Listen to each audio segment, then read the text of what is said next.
Bonjour et bienvenue dans ce nouvel épisode, l'épisode 5 sur l'initiation au PHP.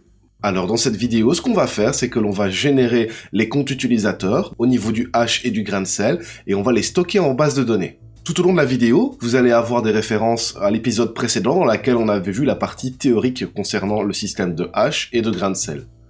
Donc si vous ne l'avez pas vu, je vous conseille d'aller y jeter un œil. Elle est relativement courte avant d'avoir affaire à celle-ci. Alors, retournons dans notre code et retournons dans notre navigateur. Et on se connecte à l'outil d'administration MySQL qui est bien sûr localhost/phpMyAdmin. Et on va créer la table pour stocker toutes ces informations. Voilà. On rentre dans notre base de données test où on avait créé précédemment la table taliments. Et on va créer une nouvelle table qui s'appelle tuser, où on va stocker nos utilisateurs. Alors, premier champ, on va mettre ID. ID qui va être un int, oui, pas de problème. Et on va le mettre en auto-increment. Voilà. Comme ça, on a un index primaire pour notre table. Ensuite, on va ajouter un username, parce que c'est un peu important. Username, mot de passe, c'est un petit peu la base. Comme on a vu, on ne va pas stocker le mot de passe en clair dans la base de données. On va utiliser un hash, et on a dit qu'on allait utiliser du SHA-256. Ce hash, on va le stocker ici. Quelle longueur fait-il? Varchar, tout comme l'username, puisque c'est des strings de texte, hein, d'accord, c'est une ligne de texte. Il va faire combien? Ça va être composé donc de chiffres et de lettres. Et le SHA-256, il faut 64 caractères pour le stocker. Du coup, au niveau de l'username, on va considérer qu'on a un maximum de 20 caractères.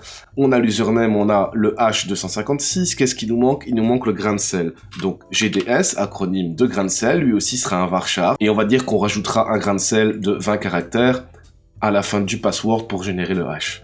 Donc là, notre table est prête. On l'enregistre. On voit que tout s'est bien passé. Maintenant, on va aller générer le hash et le grain de sel en PHP. Alors, ce qui se passe, c'est que, bien sûr, plus tard, vous pourrez proposer un système d'inscription à votre app où les personnes peuvent s'inscrire avec leur adresse mail d'eux-mêmes. Ici, on va considérer qu'on va générer nous-mêmes les comptes utilisateurs à la main et on viendra les remplir dans phpMyAdmin. Vous saurez créer à la main username pour le moment, mais par contre, vous allez avoir besoin d'un petit script PHP pour vous générer votre hash et votre grain de sel, parce que ça, vous ne savez pas le faire. On va créer ce petit script PHP. Ici, on va le créer dans le même projet que index.php, qui est l'app principale. Bah, bien sûr, normalement, c'est un petit tool d'admin que vous ne mettez pas à cet endroit-là, mais bon, ici, pour la simplicité de la vidéo, on va le créer ici. Donc, on crée un nouveau petit fichier qu'on appelle, par exemple, mdp.php. pour mot de passe. Ce fichier, on met la balise PHP. Et ce qu'on va faire, c'est qu'on va générer ici le hash et le grain de sel. Alors, l'username, on l'aura déjà tapé dans la base de données par défaut, parce qu'il n'y a pas besoin d'encrypter. Donc, c'est au niveau du password qu'on a ce travail à faire. Donc, on va créer un password. On va mettre comme password, imaginons, c'est un mauvais password, mais c'est pas grave, c'est pour la démo. Toto, donc 2 fois Toto. Ce password-là, on ne l'encode pas comme ça en base de données. On va créer d'abord un grain de sel. Très simple, créer un grain de sel. Comme on l'a vu, c'est 20 caractères aléatoires. Comment générer une string de 20 caractères aléatoires? On va d'abord lui donner une array qui contient tous les caractères qu'on veut pouvoir potentiellement voir apparaître dans la string aléatoire. Alors, cet array, on va l'appeler caractère. Et à l'intérieur, qu'est-ce qu'on va mettre? Relativement simple, on va mettre 0, 1, 2, 3, 4, puis tous les caractères minuscules, puis tous les caractères majuscules, on évite les accents, c'est pas nécessaire. Donc ici, je copie-colle direct une string qui contient tout ça. Et du coup, oui, c'est une array, parce que les strings de texte sont des arrays, je l'ai déjà dit, mais voilà. Donc maintenant qu'on a l'ensemble des caractères que l'on veut potentiellement voir apparaître dans notre string aléatoire, il va bien falloir qu'on les choisisse au hasard. Donc on créera un nombre aléatoire qui sera entre 0, qui est l'index du premier élément, 3, qui est l'index du troisième élément, ainsi que, ici, à la fin, l'index du dernier élément. Il ira piocher au hasard en fonction de ce qu'il a généré. Pour créer ce nombre aléatoire, on va devoir donc connaître la longueur de la string. Donc ce qu'on va faire maintenant, c'est qu'on va récupérer la longueur de la string. On va appeler ça longueur. La fonction pour récupérer la longueur d'une string, c'est str, comme string, suivi de length, L-E-N. String length, de quel string? De caractère. Donc là, j'ai la longueur de la string. Maintenant que ça c'est fait, j'ai juste à générer mon grain de sel. Alors, comment générer le grain de sel? On va commencer par générer une string vide, et on fera une boucle qui se répétera le nombre de caractères qu'on a besoin dans mon grain de sel. Ici, on a dit 20 en DB, on va créer 20 caractères, donc 20 fois cette boucle va s'exécuter, et va rajouter un caractère aléatoire au bout de cette string qui au début était vide. Donc la string, on va l'appeler GDS, parce que c'est notre grain de sel qu'on crée, on le crée vide. Ensuite, la boucle, donc for. For quoi? Eh bien, pour i égale 0, tant que i est plus petit que, et on veut que ça le fasse 20 fois, donc plus petit que 20, comme ça boucle 20 fois, et à chaque fois, il incrémente i de 1, et donc 20 fois, on rajoute à la fin de grain de sel le caractère aléatoire.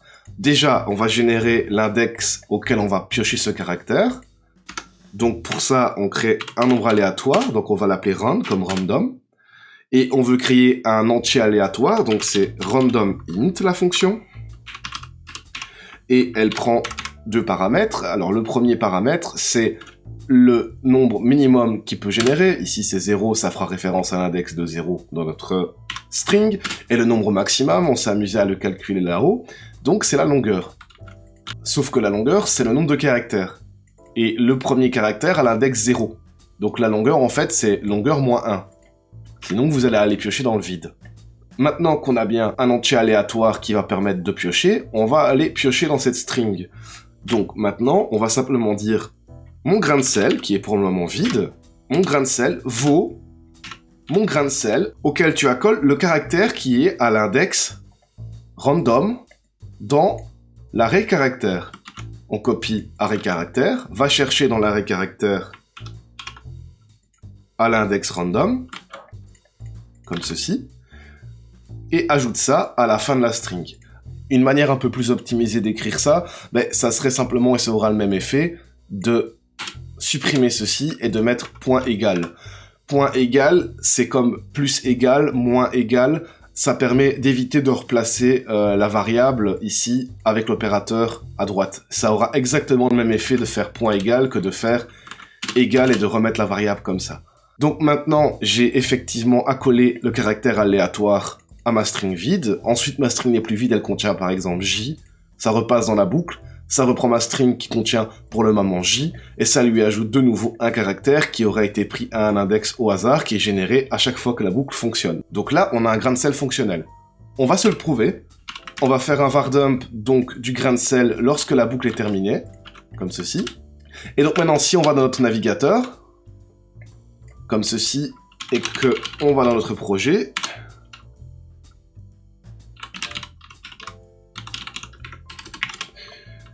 on retrouve notre app, mais c'est pas ce qui nous intéresse, donc on va sur la page mdp.php, et là, normalement, il a effectivement généré une string aléatoire qui change à chaque fois que je refresh la page, donc ça fonctionne bien. Donc maintenant, ce qu'on va faire, c'est que l'on va concaténer le password que l'utilisateur va rentrer physiquement dans l'app pour se connecter, ainsi que le grain de sel, comme on l'a dit dans la vidéo précédente. On concatène les deux et on a le hash qu'on va stocker en DB pour nous permettre de vérifier l'identité de la personne sans stocker son mot de passe pour de vrai. Donc, comment faire ça? On va créer maintenant la variable qui va contenir le hash. Comment créer le hash? Bien, il y a une fonction de hash en PHP qui s'appelle hash, c'est pratique, qui prend donc deux arguments. Elle prend l'algorithme de hash. Ici, on utilise le SHA-256. On a prévu en DB 64 caractères pour le stocker, donc ça, c'est parfait. On avait bien dit de faire attention dans la vidéo précédente à l'algorithme que vous choisissez, parce que si vous prenez par exemple un truc désuet comme du MD5, c'est pas bien. Donc choisissez du SHA-256 au moins. Et ensuite, la valeur qu'on veut hasher, qu'on indique. Quelle valeur veut-on hasher? Bien, on veut hasher le password concaténé à notre grain de sel. Donc là, j'ai le hash, c'est notre passoire, et j'ai la valeur, une fois qu'elle est passée dans la passoire et qu'elle a été hachée, et donc c'est la valeur que je peux stocker en DB. Donc je vais l'afficher, tout comme j'ai affiché le grain de sel, parce que je dois aussi stocker le hash en DB. Et maintenant, logiquement, mon système fonctionne. Ça veut dire que, pour le moment, je fais ça à la popogne, donc à la main, mais potentiellement, je sais mettre le nom d'utilisateur directement en DB, et on lui choisit un mot de passe, on l'indique à cet endroit, on fait tourner le script et on sait ce qu'on doit placer en DB comme grain de sel et comme hash pour pouvoir permettre l'authentification. On retourne dans notre navigateur, on réactualise la page et on a bien à chaque fois un grain de sel différent et forcément un hash différent puisque le grain de sel influence le hash. Donc si on réactualise, on se rend compte qu'avec le même mot de passe, comme on ajoute un grain de sel, le hash change systématiquement et donc on a les avantages dont on avait parlé dans la vidéo précédente. Alors, allons stocker ça en DB. Nous allons faire un insert. On clique sur la table, on fait insérer. L'ID, il est auto-incrémenté, donc pas besoin de s'embêter. L'username, ça va être Toto. Son grain de sel, on le colle, on l'avait copié. Ensuite, on copie le hash, on vient en DB, on lui ajoute le hash. On exécute, et boum, normalement c'est en ordre. Regardons le contenu de la DB, et nous avons effectivement notre utilisateur avec son SHA-256 et son grain de sel. Donc voilà, vous avez pu créer le record en DB pour votre utilisateur dans une nouvelle table. Vous avez pu générer un grain de sel aléatoire que vous avez ajouté à la fin du mot de passe que vous avez choisi pour votre utilisateur.